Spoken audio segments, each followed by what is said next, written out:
Hello बच्चों, आज की क्लास में हम लोग एटॉमिक स्ट्रक्चर्स से रिलेटेड कुछ टॉपिक्स हैं जिनका डिस्कशन करेंगे और एक फंडामेंटल ट्रिक्स के अकॉर्डिंग हम इनके फार्मूले भी जान पाएंगे और कैसे स्टेबल गेन्स का नंबर फाइंड आउट करते हैं किसी भी एलिमेंट्स के एटम के लिए, ये जानकारियां प्राप्त करेंगे। बच्चों, हम जानते हैं कि किसी एटॉमिक स्ट्रक्चर में जो मिड पार्ट है वो उसका न्यूक्लियस कहलाता है। यह एक धनावेशित भाग है जहां प्रोटॉन और न्यूट्रॉन की प्रेजेंस है और इलेक्ट्रॉन इन बंद वृत्तीय कक्षाओं में चक्रण करते हैं।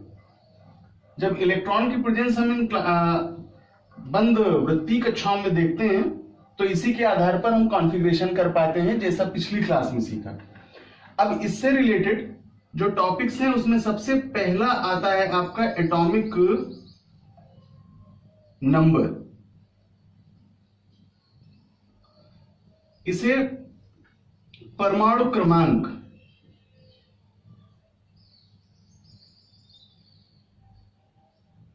या परमाणु संख्या के रूप में जानते हैं और इसे सिंबलाइज करते हैं जेड से। और अगर हम एक एग्जांपल ले लें एलिमेंट्स का तो ये जल्दी से कंफर्म हो जाएगा कि कौन सी जेड वैल्यूज होती है, मींस एटॉमिक नंबर होते हैं, और कौन से एटॉमिक मॉसेस होते हैं। सपोज दैट सोडियम का एग्जांपल लें, देन 11 सोडियम 23। तो बच्चों, जब यहां हम इस तरह से इन्हें रिप्रेजेंट करते हैं तो जो लोवेस्ट वैल्यूज हैं एलिमेंट्स के लिए वे उनके एटॉमिक नंबर्स होते हैं और जो अपर हाईएस्ट वैल्यूज हैं उन्हें एटॉमिक मास कहते हैं। एटॉमिक मास, परमाणु भार,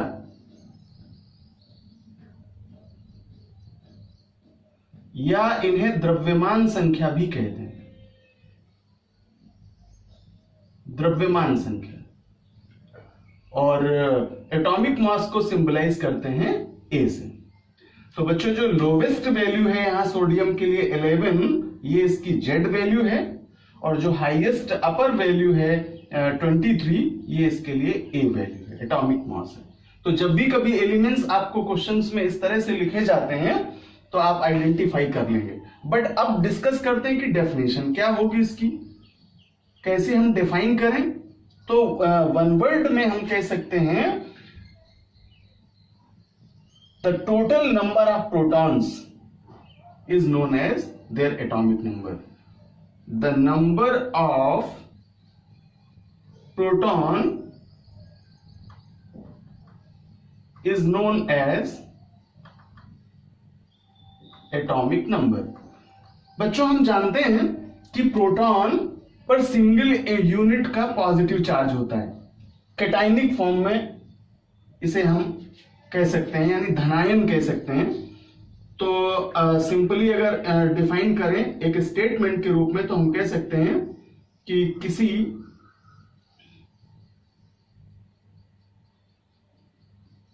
परमाणु का धनावेशित भाग, और ये जो पार्ट डिनोट होता है वो मिड पार्ट है और सॉलिड है, यानी ठोस स्टेट में है, धनावेशित भाग नाभिक कहलाता है। और अकॉर्डिंग टू डायग्राम हम देख पाते हैं कि न्यूक्लियस में यानी नाभिक में ही प्रोटॉन की प्रेजेंस है, और ये जो चार्ज आ रहा है जिसे हमने लिखा है धनावेशित भाग, ये प्रोटॉनों की वजह से आ रहा है। तो हम कह सकते हैं किसी परमाणु के लिए नाभिक में यानी न्यूक्लियस में उपस्थित धनावेशों की संख्या, और जब धनावेशों की संख्या कहेंगे तो यही संख्या है प्रोटॉन नंबर। धनावेशों की संख्या उसका परमाणु क्रमांक कहलाती है। ये बच्चों यहां से एक शॉर्ट डेफिनेशन कंप्लीट होती है कि न्यूक्लियस में उपस्थित धनावेशों की संख्या या प्रोटॉनों की संख्या उसका एटॉमिक नंबर कहलाती है। अब हम अगर इसे फार्मूले में व्यक्त करें तो एटॉमिक नंबर को जेड से लिखते हैं, और ये जो धनावेशित भाग है ये प्रोटॉनों की वजह से आया, बिकॉज प्रोटॉन पर सिंगल यूनिट का पॉजिटिव चार्ज है। तो Z इक्वल्स टू P, यानी प्रोटॉनों की संख्या ही वास्तव में उसका परमाणु क्रमांक होती है। धनावेशों की संख्या उस तत्व के लिए उसकी परमाणु संख्या या परमाणु क्रमांक कहलाती है। जबकि दूसरे टर्म को अगर बच्चों डिफाइन करें, जिसे मैंने एटॉमिक मास लिखा है, तो ये है मास ऑफ न्यूक्लियस। और यहां मैंने कहा कि न्यूक्लियस में प्रोटॉन और न्यूट्रॉन की प्रेजेंस है, और जब कॉमनली प्रोटॉन और न्यूट्रॉन्स को हम नॉमिनेट करते हैं बच्चों, तो इन्हें न्यूक्लियॉन्स कहते हैं। न्यूक्लियॉन्स। तो इसी तरह से इनको डिफाइन कर सकते हैं कि एटम में न्यूक्लियनों की संख्या, किसी परमाणु के नाभिक में न्यूक्लियनो, और न्यूक्लियनो मीन्स P+N, प्रोटॉन और न्यूट्रॉन की संख्या, उसका परमाणु भार कहलाती है, या इसे द्रव्यमान संख्या कहते हैं, और इसे सिंबलाइज करते हैं A से।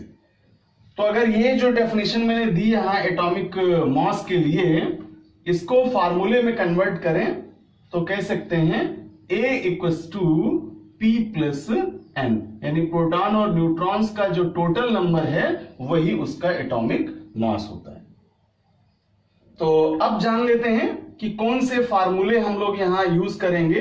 रिलेटिव फार्मूलेज हैं जिनके माध्यम से ये स्टेबल ग्रेन्स यानी प्रोटॉन, न्यूट्रॉन और इलेक्ट्रॉन्स का नंबर फाइंड आउट करेंगे, और साथ ही साथ में इनके एटॉमिक नंबर और एटॉमिक मास कैलकुलेट करेंगे।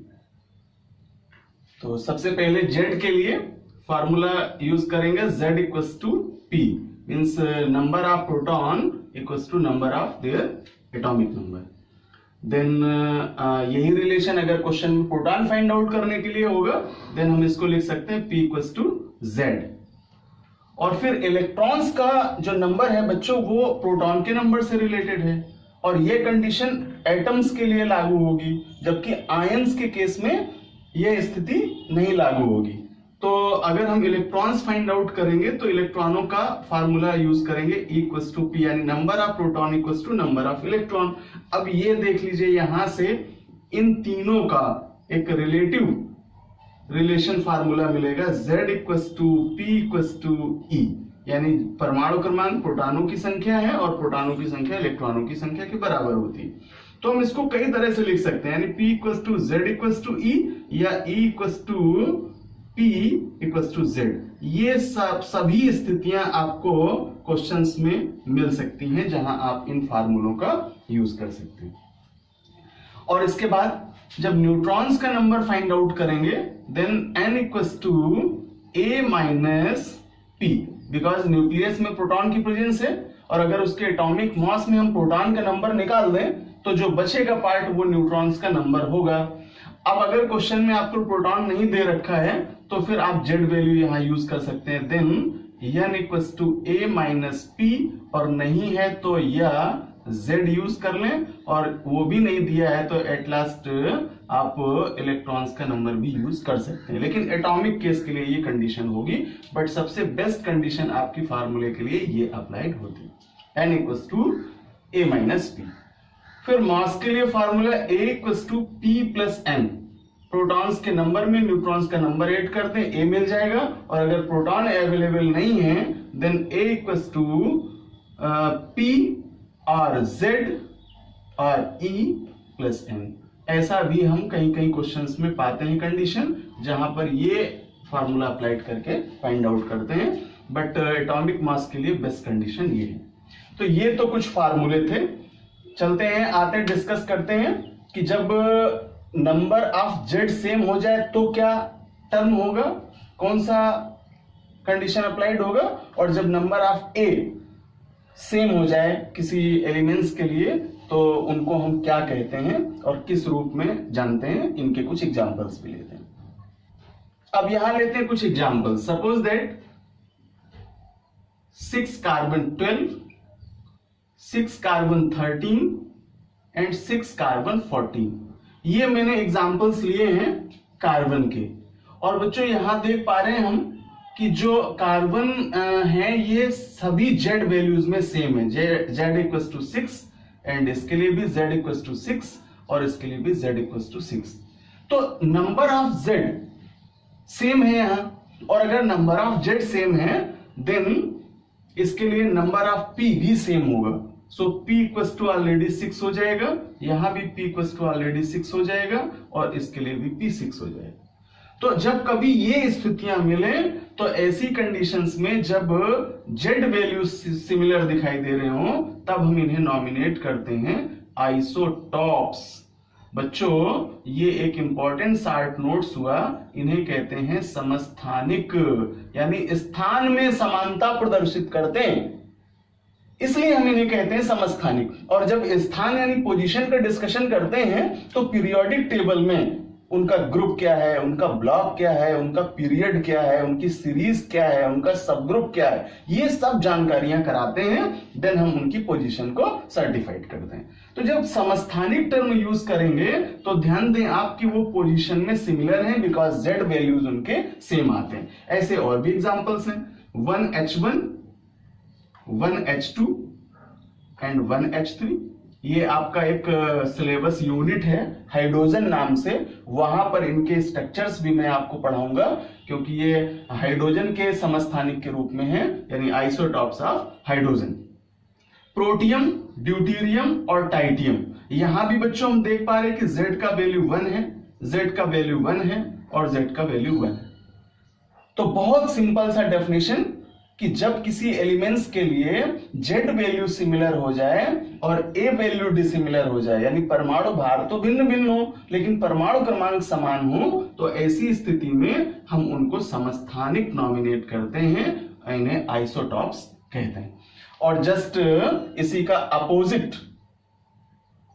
होते हैं आइसोबार। एग्जांपल में 18 आर्गन 40 एंड 20 कैल्शियम 40। बच्चों अगर ये दो एलिमेंट्स के एग्जांपल में आर्गन है और कैल्शियम है तो यहां देख पाते हैं कि Z वैल्यू 18 है और A वैल्यू 40 है, जबकि यहां Z equals to 20 and A equals to 40। तो देख पाते हैं कि A का वैल्यू है जो सिमिलर है। देन हम डिफाइन कर सकते हैं कि जब एलिमेंट्स के लिए उसके एटॉमिक मास सेम हो जाएं लेकिन एटॉमिक नंबर डिफर हो जाएं तो ऐसी कंडीशंस में उन्हें हम आइसोबार्स कहते हैं, यानी इन्हें समभारी कहते हैं। और अकॉर्डिंग टू वर्टेक्सा ये भार में समान होते हैं, और भार मींस परमाणु भार। तो वे तत्व जो परमाणु भार में समानता प्रदर्शित करते हैं परंतु उनके परमाणु भार समान होने के साथ साथ उनके परमाणु क्रमांक भिन्न भिन्न होते हैं, तब हम उन्हें समभारी कहते हैं। अब आइए लेते हैं कि एग्जांपल, एक क्वेश्चन लेते हैं और सॉल्व करके देखते हैं कि कैसे हम किसी एलिमेंट्स के लिए उनके स्टेबल ग्रेन्स का नंबर फाइंड आउट कर सकते हैं और उसके एटॉमिक स्ट्रक्चर भी इलेक्ट्रॉनिक कॉन्फ़िगरेशन की हेल्प से बना सकते हैं। तो एक क्वेश्चन लिया और बहुत अच्छा क्वेश्चन है ये, यहां हम सारी कंडीशंस एटम के लिए समझ सकते हैं।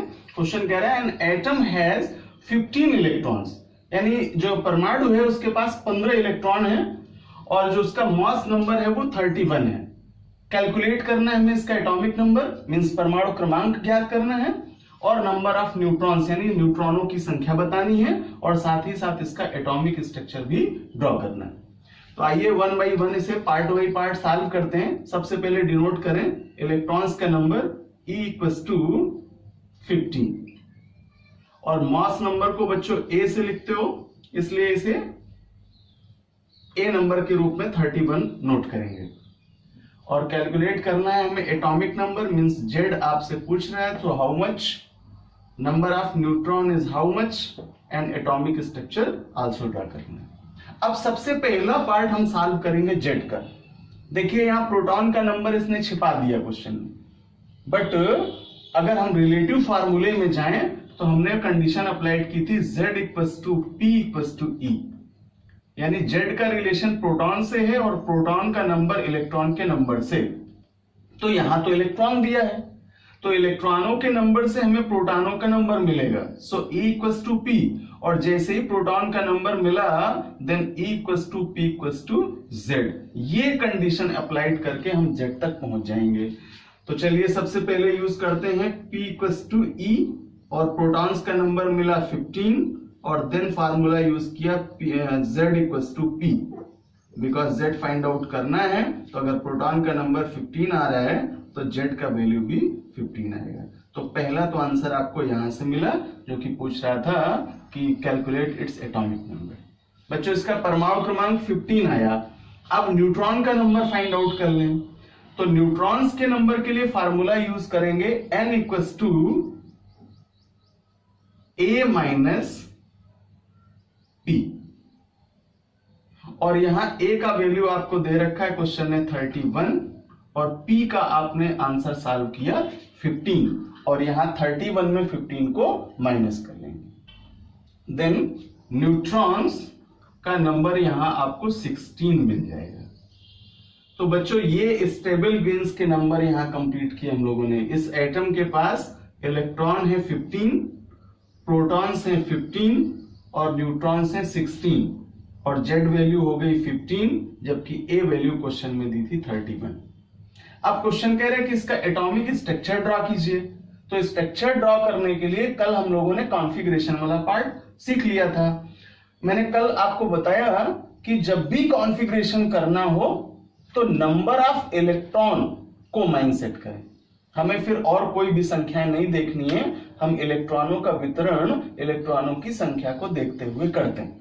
मींस इलेक्ट्रॉन का कॉन्फ़िगरेशन नंबर ऑफ इलेक्ट्रॉन के नंबर्स पर बेस्ड होगा। तो अब यहां देखते हैं कि जब इलेक्ट्रॉन आपको 15 दे रखे हैं तो कॉन्फ़िगरेशन भी इसी का करना चाहिए हमें।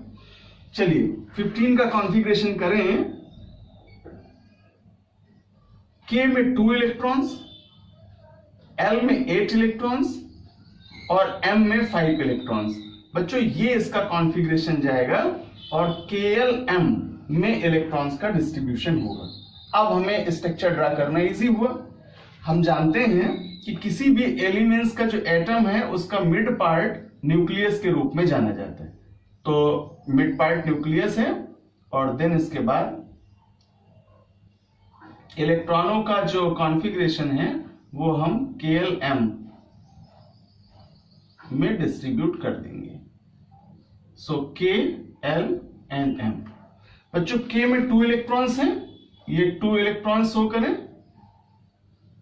L में 8 इलेक्ट्रॉन्स हैं, सो 2, 3, 4, 5, 6, 7 एंड 8, और M में सिंगल इलेक्ट्रॉन 5 इलेक्ट्रॉन्स हैं, सो 1, 2, 3, 4 एंड 5।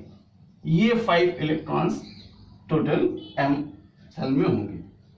तो इस तरह से ये जो स्ट्रक्चर बच्चों क्रिएट किया हमने यहां पर, ये एटॉमिक स्ट्रक्चर हो गया, और इसे ही परमाणु आरेख के रूप में जानते हैं। तो अब देखिए हम यहां से आइडेंटिफाई कर सकते हैं कि किस एलिमेंट के लिए है ये। Z वैल्यू 15 जब कॉन्फ़िगरेशन किया था और स्टार्टिंग क्लास में, प्रीवियस क्लास में जान पाए थे, और इसलिए मैंने आपको कहा था 1 से 30 तक के एलिमेंट्स जरूर आप लर्न कर लें। तो फास्फोरस के लिए ये Z वैल्यू 15 होता है। तो जो स्ट्रक्चर हम लोगों ने ये मेक किया है यहाँ पर, ये स्ट्रक्चर बच्चों फास्फोरस का एटॉमिक स्ट्रक्चर है, फास्फोरस की परमाणु संरचना होती है। तो ऐसे ही हम और भी जो भी एलिमेंट्स क्वेश्चंस में हम फाइंड आउट करते हैं, उनके लिए ये एटॉमिक स्ट्रक्चर यानी परमाणु आरेख ड्रॉ कर सकते हैं। और अब जानकारी कर लेते हैं बच्चों कि एटम और आयन में इलेक्ट्रॉन का नंबर कैसे डिफर होता है। ये स्थितियां जानना बहुत जरूरी है, क्योंकि जब आयनिक केस में इलेक्ट्रॉनिक कॉन्फ़िगरेशन पूछा जाएगा तो वो उसके एटॉमिक केस से जस्ट अपोजिट होगा। तो पहला एग्जांपल लेते हैं कैटायन के लिए। यहां सोडियम एटम के रूप में है और Na प्लस आयन के रूप में, कैटायन के रूप में। सॉल्व करके देख लेते हैं यहां कि Z का वैल्यू 11 है और A का वैल्यू 23 है। प्रोटॉन का नंबर Z का वैल्यू है, इसलिए P = 11 ही होगा। इलेक्ट्रॉन का नंबर प्रोटॉन के नंबर पर बेस्ड है, इसलिए इलेक्ट्रॉन भी 11 ही है। और जब हम डिस्कस करेंगे न्यूट्रॉन्स के नंबर्स के लिए तो फार्मूला होगा A - P, और A है 23, माइनस करेंगे 11, देन न्यूट्रॉन का नंबर मिलेगा 12। ये कंडीशन आई आपके सोडियम एटम के लिए। बच्चों ये कंडीशन जो है वो एटम के लिए, परमाणु के लिए। और अब जान लेते हैं कि आयन के लिए क्या कंडीशन अप्लाइड होगी, कैसे इलेक्ट्रॉन का नंबर डिफर होगा। Z का वैल्यू सिमिलर रहता है, Z = 11 है, A = 23 एज इट इज होगा।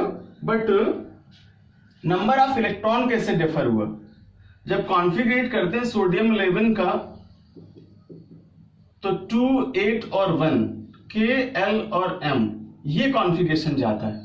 और अकॉर्डिंग टू ऑक्टेट लॉ मैंने आपको क्लियर किया था कि जिनके आउटर मोस्ट ऑर्बिटल में नंबर ऑफ इलेक्ट्रॉन 4 से कम होते हैं वे एलिमेंट ऑलवेज इलेक्ट्रॉन डोनेट करते हैं और डोनेट करके कैटायन का फॉर्मेशन करते हैं।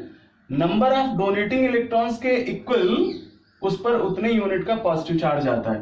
तो यहां सोडियम जब ये 1 इलेक्ट्रॉन अपना डोनेट करेगा तो इस पर सिंगल यूनिट का पॉजिटिव चार्ज आएगा।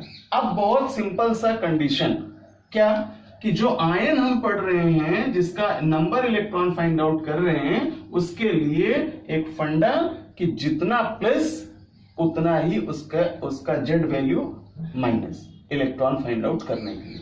सो जितना प्लस उतना माइनस। आइए देखते हैं, सॉल्व करते हैं। अगर जेड 11 है तो इस 11 में से इसका चार्ज माइनस करिए, माइनस किया 1, देन आया 10, तो नंबर ऑफ इलेक्ट्रॉन बच्चों इसके पास कितने हो गए? 10। कैटायन के लिए ये कंडीशन अप्लाइड होगी कि जब पॉजिटिव आयन होंगे तो नंबर ऑफ चार्ज को उसके जेड में माइनस कर देंगे, इसलिए मैंने कहा कि जितना प्लस उतना माइनस। अब मैच करते हैं। देखिए यहां पर जो एटम लिया था हम लोगों ने उसके लिए नंबर ऑफ इलेक्ट्रॉन 11 मिल रहे हैं, और जो आयन ले रहे हैं इस आयन के लिए हमने number of electron find out किया 10। तो कैटायन की कंडीशन कि कैटायन का कंपैरिजन करने पर नंबर ऑफ इलेक्ट्रॉन एटम्स की तुलना में कम मिलते हैं। और अब जान लेते हैं एनायन में क्या होगा। एनायनिक केस के लिए एलिमेंट ले क्लोरीन का, ये क्लोरीन एटम है,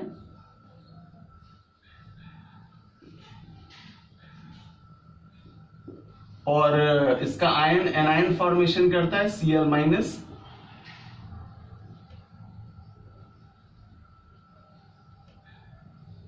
बच्चों हम जानते हैं कि क्लोरीन के लिए Z वैल्यू 17 है और A वैल्यू एक बेसिक नंबर में 35 रखते हैं। तो यहां P = Z से नंबर ऑफ प्रोटॉन 17 होंगे और E = P से नंबर ऑफ इलेक्ट्रॉन भी 17 होंगे, और जब न्यूट्रॉन फाइंड आउट करेंगे सो A - P मीन्स 35 - 17, और जब न्यूट्रॉन का नंबर फाइंड आउट करेंगे तो ये नंबर मिलेगा 18। दूसरी साइड जाएं तो Z का वैल्यू सिमिलर है 17, A का वैल्यू भी सिमिलर है 35। अब आए हम जब इलेक्ट्रॉन फाइंड आउट करने में, तो इलेक्ट्रॉनों के केस के लिए कॉन्फ़िगरेशन चेक कर लें इसका 2, 8 और 7, K, L और M। लास्ट ऑर्बिटल में नंबर ऑफ इलेक्ट्रॉन 4 से ज्यादा है। ऑक्टेट रूल कहता है कि उतने इलेक्ट्रॉन एक्सेप्ट कर लेगा जिससे कि इसका ऑक्टेट कंप्लीट हो जाए। तो ये सिंगल इलेक्ट्रॉन एक्सेप्टर है, और जब एक्सेप्ट करेगा तो एक्सेप्टिंग इलेक्ट्रॉन्स के बराबर उस पर माइनस के चार्जेस आ जाते हैं, इसलिए इसको 1 इलेक्ट्रॉन रिक्वायर्ड है, और सिंगल इलेक्ट्रॉन एक्सेप्ट करके ये एनायन का फॉर्मेशन करेगा, Cl- आयन बनाएगा। देन इलेक्ट्रॉन तो इंक्रीज कर गया, अगर वो किसी से एक्सेप्ट कर रहा है, ले रहा है, तो अपने टोटल नंबर ऑफ इलेक्ट्रॉन को इंक्रीज करता है। तो ऐसी कंडीशन में हम ये फंडा लर्न कर लें कि किसी आयन पर, और स्पेशली नेगेटिव आयन पर यानी एनायन पर, जितने यूनिट का माइनस चार्ज होगा उसके लिए इलेक्ट्रॉन्स में हम उतना ही प्लस करेंगे। सो जितना माइनस उतना plus. E = 17 plus 1, because single minus है इसलिए +1 कर दिया, और अब यहां से इलेक्ट्रॉन मिल जाएंगे आपको 18। अब इसके पास 18 इलेक्ट्रॉन है टोटल। मैच करें कि यहाँ एटम के लिए इलेक्ट्रॉन नंबर 17 मिल रहा है और इसके आयन में इलेक्ट्रॉन नंबर 18 मिल रहा है, जो कि इससे ज्यादा है। तो एनायंस में इलेक्ट्रॉनों का नंबर उसके एटम की अपेक्षा इंक्रीज कर जाता है। इस तरह से बच्चों बहुत सारे क्वेश्चंस आपके आगे सॉल्व होने वाले हैं, जिनमें से कैटायन और एनायंस दे दिए जाएंगे और आपसे उनके इलेक्ट्रॉन नंबर्स पूछ लिए जाएंगे और साथ ही साथ उन आयनों का इलेक्ट्रॉनिक कॉन्फ़िगरेशन पूछा जाएगा। तो प्रैक्टिस करिए, सभी फार्मूले लर्न करिए और फिर मिलते हैं आपको अगली क्लास में नए टॉपिक के साथ।